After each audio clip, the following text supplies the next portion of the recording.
आपण इकडे जे जलसमाधी आंदोलन वाढवण वळोर टिकरेपाडा गावकऱ्यांनी चालू केलेलं आहे, तर ह्या आंदोलनामध्ये आपण पोलीस प्रशासनाला विनंती करून ऐकलं नाही म्हणून आपण हे आंदोलन चालू केलं.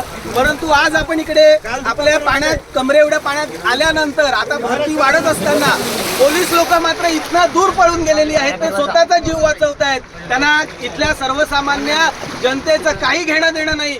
ते इथनं पोलिसांना जबाबदारी असताना सुद्धा, सामान्य नागरिकांच्या सुरक्षेची जबाबदारी असताना सुद्धा ते इथनं पळत आहेत. ह्याचा अर्थ पोलीस प्रशासन हे फक्त JNPA आणि काही दलालांनाच मदत करतं असा आमचा ठाम आरोप आहे.